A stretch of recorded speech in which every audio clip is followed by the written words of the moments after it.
tidak karya tulis ilmiah. Kalau ada teorinya masih karya tulis ilmiah. Minggu depan akan saya beri perbedaan karya tulis ilmiah dengan non karya tulis ilmiah itu yang bagaimana. Nah, tadi di sini sudah ada. Mana? Coba ke bawah. Coba ke bawah.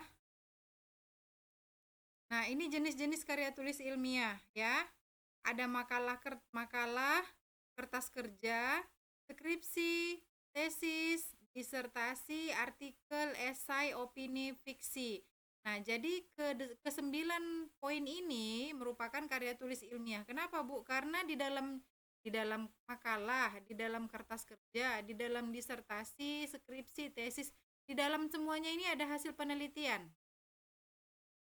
Ya, di dalam semuanya ini ada hasil penelitian yang mana kita kembangkan dengan kasus yang akan kita angkat. Maaf, saya off kamera karena kayaknya kalau kamera saya hidup agak lamban. Ya. Oke, jadi itu perbedaannya. Nanti minggu depan akan saya jelaskan non karya tulis. Oke, ada yang mau bertanya di karya tulis ilmiah ini? Mungkin Saya, Bu. tata caranya, iya silahkan. Bu, jadi jurnal itu termasuk karya tulis juga, Bu? Iya, jurnal termasuk karya tulis ilmiah. Karena kan jurnal itu hasil penelitian dibuat ke dalam jurnal. Cuman formatnya berbeda, tata tulisnya berbeda. Kemudian kan jurnal itu kan dipublish ya, dipublish namanya ada Q1, Q2, Scopus dan lain sebagainya. Kalau skripsi kan mempublishnya itu kan eh, setelah dijilid, setelah diplagiat checker baru dipublish. Cuman kalau hasil dari penelitian skripsi itu dijadikan jurnal, iya tetap karya tulis, iya tetap karya tulis ilmiah. Tulisan yang ada teori, tulisan yang ada hasil penelitian orang, kita pindahkan ke hasil penelitian kita, ke penelitian kita. Maksudnya dipindahkan bukan mengcopy paste ya, untuk membandingkan, melihat perbandingan si A dan si B. Itu karya tulis ilmiah. Jadi minggu depan saya beri contoh non karya tulis ilmiah itu kayak mana yang bukan karya tulis. Jadi ini yang ke-9 poin ini semuanya ada hasil penelitian orang. Makanya kita dianjurkan ketika kita mengambil penelitian orang, mengambil hasil penelitian orang, mengambil teori orang, mengambil pendapat orang lain harus mencantumkan apa? Sumbernya. Sumbernya, daftar pustakanya, teori siapa itu, hasil penelitian siapa, skripsi siapa. Ketika kita sudah mencantumkan sumbernya, ketika kita sudah mencantumkan nama yang menulis skripsi itu baru tidak dinamakan plagiat atau copy paste. Sedangkan kalian kalau tidak mencantumkan, misalnya kalian mau mengambil pendapat Rita Novianti tentang pendidikan anak usia dini, kalian ambil aja, tapi kalian nggak mencantumkan nama saya di situ, itu teori saya, itu pendapat saya. Artinya apa? Artinya kalian membuat copy paste atau plagiat. Tapi kalau kalian mengambil contoh, mengambil hasil penelitian saya, kemudian kalian cantumkan sebagai bahan referensi untuk melihat perbandingan atau arah penelitiannya kemana, boleh, sah-sah aja, silahkan. Kalau dia apa namanya, kasusnya atau permasalahannya searah dan sejalan. Ya, jadi kita melihat skripsi orang lain, mengambil skripsi orang lain sebenarnya itu bukan mengcopy paste, bukan menjiplak, tapi kita melihat arahnya. Oh, arah si skripsinya seperti ini, aku bisa mengarahkan skripsiku ke arahnya seperti ini. Itu ya karya tulis ilmiah. Ada lagi yang mau bertanya? Saya izin bertanya, Bu. Ya, silakan Rahmat. Itu kan kalau yang termasuk karya tulis itu kan skripsi, Bu ya. Itu kalau dalam penulisan skripsi itu wajib menggunakan data kualitatif enggak, Bu? Atau data kuantitatif, Bu? Ya, jadi nanti di semester 7 atau semester 6 kalian ada namanya mata kuliah metopel. Nah, jadi metopel metode penelitian kualitatif, kuantitatif, research and development, penelitian tindakan kelas nanti akan kalian bahas ke semuanya. Itu bagaimana cara pelaksanaannya. Jadi kalau pertanyaannya kita menggunakan metode penelitian yang Ya tergantung pokok permasalahannya, tergantung kasusnya. Contohnya, saya ngambil contoh, kalau di guru kasusnya itu kan kita mau meningkatkan proses pembelajaran anak ya. Proses pembelajaran anak yang rendah, mau kita tingkatkan. Nah, bagaimana cara meningkatkannya? Dengan menciptakan sebuah media atau alat peraga.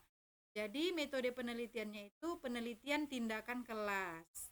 Kalau kalau deskriptif kuantitatif, kalau deskriptif kualitatif itu lebih kepada penyelesaian kasus.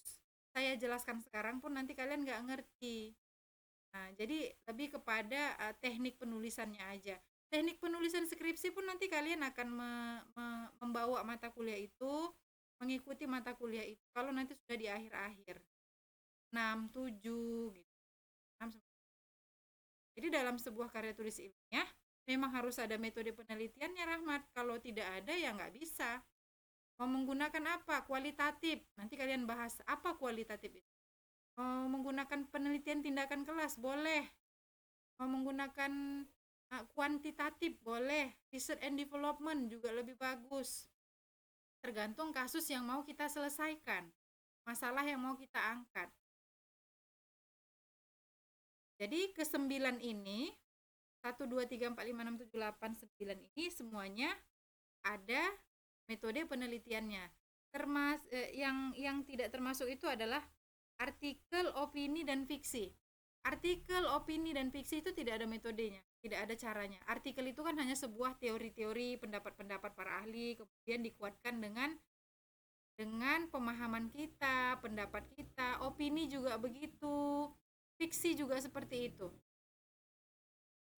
Ya, paham ya? Saya rasa cukup paham. Paham, Bu. Ya, jadi nanti sebenarnya pun teknik penulisan skripsi itu nanti ada buku panduannya dari fakultas masing-masing. Ya, misalnya maksimal atau minimal harus 50 halaman. Paling sedikit ya 50. Jadi kalau di bawah 50 itu tidak bisa, harus ditambah. Nah, kemudian rata kiri, rata kanannya sudah ditentukan. Batas atas, batas bawah sudah ditentukan. Besar font tulisannya juga sudah ditentukan. Nanti ada panduan dari fakultas sehingga para mahasiswa tinggal mengikuti atau mengisi rangka-rangka yang sudah ditentukan oleh fakultas. Itu biasanya nanti keluarnya semester terakhir.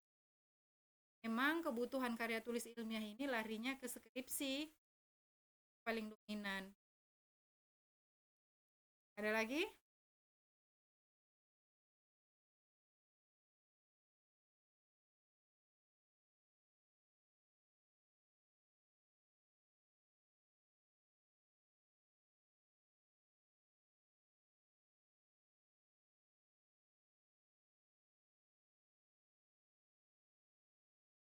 Tidak ada?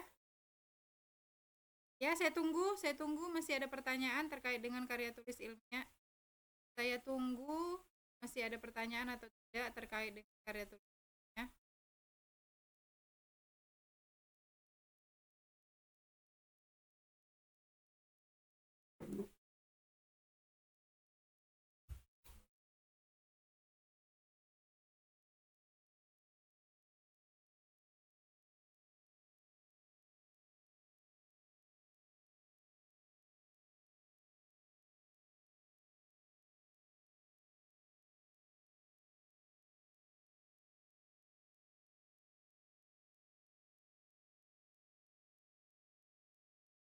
Sepertinya nggak ada yang bertanya lagi, Bu.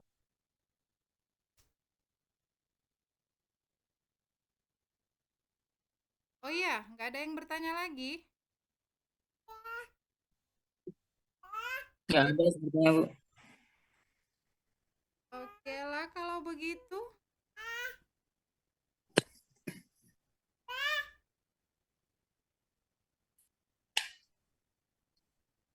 Silakan ditutup kelompok 7. Baik, Bu. Terima kasih atas presentasi saya di hari ini. Assalamualaikum warahmatullahi wabarakatuh. Waalaikumsalam warahmatullahi wabarakatuh. Waalaikumsalam warahmatullahi wabarakatuh.